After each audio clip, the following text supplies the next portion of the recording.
दोस्तों, बीजेपी की जिस बेबसी का जिक्र मैंने तकरीबन 2 से 3 दिन पहले किया था, जब बी सुदर्शन रेड्डी को इंडिया ब्लॉक ने अपना प्रत्याशी बनाया था, और अब देखिए वो खबर निकलकर भी सामने आ रही है।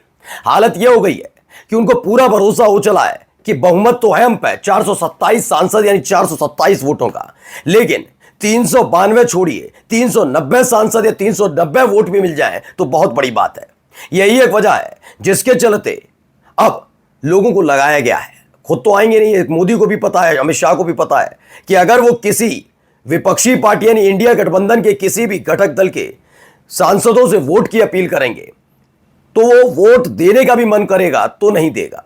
इसीलिए अब अलग अलग सांसदों मंत्रियों को लगाया गया है या फिर नेताओं को लगाया गया है कि आप डील करिए, बातचीत करिए, सीपी राधाकृष्णन के लिए वोटों की अपील करिए।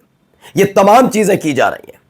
सीपी राधाकृष्णन की उम्मीदवारी पहले बहुत ज्यादा मजबूत थी, इतनी मजबूत थी कि वाकई लगा था कि इंडिया गठबंधन फंस गया, लेकिन आखिरी वक्त पर बी सुदर्शन रेड्डी के नाम का न केवल जिक्र बल्कि प्रत्याशी बनाकर नामांकन कराया। उसके बाद से बीजेपी बेचैन नजर आ रही है। लेकिन मोर्चा ये मोदी शाह ने नहीं संभाला कि हम जिताएंगे उपराष्ट्रपति को, उन नेताओं के हवाले कर दिया है जिन नेताओं को देखना भी शायद पसंद नहीं करते थे। इनका बस चलता तो बीजेपी में सक्रिय राजनीति से उन्हें वनवास दिलवा देते, लेकिन ये कर नहीं पाए। और आज देखिए वही नेता इनके काम आ रहे हैं, लेकिन कितने काम आएंगे ये आज मैं आपको दिखाने जा रहा हूं, क्योंकि खबर यह है कि इंडिया गठबंधन के तमाम घटक दलों से अब वोटों की अपील की जा रही है कि हमारे अपने वाले तो बेगाने हो चले हैं, आप ही हमारा साथ दीजिए, बचाइए साख। नमस्कार, मैं हूं प्रज्वल गौतम और आप देख रहे हैं टाइम्स एक्सप्रेस। मैं पूरी जिम्मेदारी के साथ पहले भी बता चुका और आज भी पूरी जिम्मेदारी के साथ कहता हूं कि बात हकीकत थी। सीपी राधाकृष्णन का नाम जब आया तो लगा था कि डीएमके गई, डीएमके नहीं, डीएमके छोड़ेगी नहीं साथ, डीएमके तो जाएगी एनडीए के साथ, ये लग रहा था, ये स्पष्ट था, कोई कहने में मुझे गुरेज नहीं है। इनके पास 427 सांसद यानी 427 वोट है लोकसभा और राज्यसभा में। उस वक्त ये लग रहा था कि ये बढ़कर 459 भी हो सकते हैं, क्योंकि डीएमके के पास जब 22 लोकसभा सांसद और 10 राज्यसभा के सांसद हैं, और जब तमिलनाडु से सीपी राधाकृष्णन ताल्लुक रखते हैं तो तमिलनाडु की अस्मिता, तमिलनाडु के एक व्यक्ति का उपराष्ट्रपति पद पर पहुंचना, इसे खारिज नहीं कर सकता डीएमके। बीजेपी इस बात पर खुश थी और ज्यादा खुश थे गोदी मीडिया के एंकर। ये गले की नस आपने देखी होगी, इसे फुला फुला कर क्या कह रहे थे, डीएमके तो गई अब छोड़ के, क्या करेंगे राहुल गांधी, करते रहो वोट चोरी वाला मसला, करते रहो, कर रहे थे ना। और आज देखिए कोई दावेदारी नहीं कर पा रहा कि सीपी राधाकृष्णन की जीत सुनिश्चित होगी, क्योंकि हमने आपको दिखाई दिया, ये क्लियर हो गया कि इंडिया गठबंधन ने बकायदा चंद्रबाबू नायडू से पूछकर, जो बात रेवंत रेड्डी से हुई है, यानी चंद्रबाबू नायडू से पूछकर ही बी सुदर्शन रेड्डी का नाम फाइनल किया। जो एकजुटता एनडीए की दिखनी चाहिए थी सीपी राधाकृष्णन के नामांकन के वक्त, वो नहीं दिखी। और किसके वक्त दिखी? वो सारी की सारी एकजुटता इंडिया गठबंधन के वक्त दिखी। उन्होंने अपने जो घटक दल है उन्हें कितना सम्मान दिया, ये सबने देखा। तो फ्रंट सीट पर उसी मेज पर बैठे थे जहां पर बैठकर, वहीं उसी जगह बैठकर बी सुदर्शन रेड्डी को पत्र देना, नामांकन अपना पत्र सौंपना था। जबकि जब एनडीए की तस्वीर आई तो बीजेपी के नेताओं को तवज्जो दी गई और पीछे खड़े कर दिए गए सारे सहयोगी। खैर, कई सहयोगी तो गायब भी थे, लेकिन अब इन सब के बीच एक बड़ी खबर देखिए।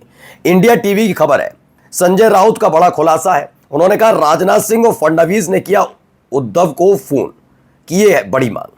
अब क्या है, उपराष्ट्रपति पद के लिए मैं बता ही चुका हूं, नरेंद्र मोदी साहब और अमित शाह जी ये संसद की कार्रवाई के दौरान इतना भी समझ गए कि अब ये छोड़ दीजिए कि हमारे सहयोगी हमें कितना पसंद करते हैं। ये बात भी सच है कि बीजेपी में जश्न का माहौल है।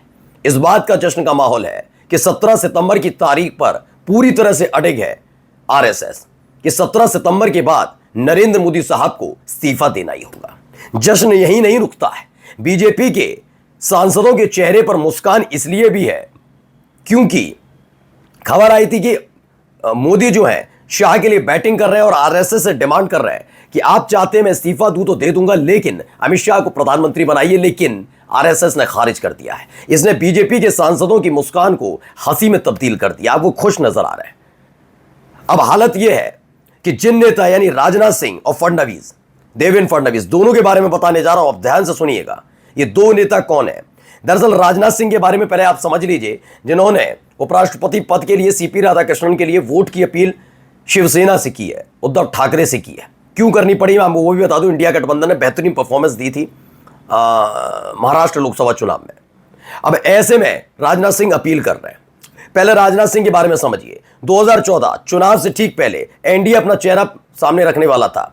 गोवा में अधिवेशन होता है बीजेपी का।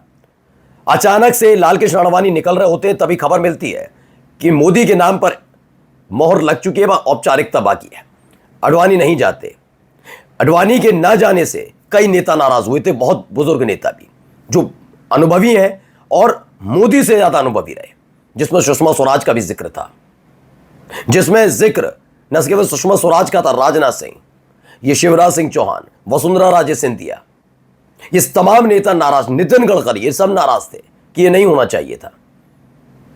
इसके बाद खेल क्या शुरू हुआ सबने देखा। 2014 में मोदी प्रधानमंत्री बनते हैं और उसके बाद राष्ट्रीय अध्यक्ष अमित शाह को बना दिया जाता है। साइडलाइन सबको किया जाता है, जिसमें राजनाथ सिंह भी थे। राजनाथ सिंह को अब आकर इस बार आपने थोड़ा एक्टिव देखा होगा, वरना 2014 से 2024 तक उनकी कितनी सुनी जाती थी और कितना सम्मान मिलता था सब देख रहे थे। नितिन गडकरी तो आज भी वैसे ही हैं जैसे पहले थे।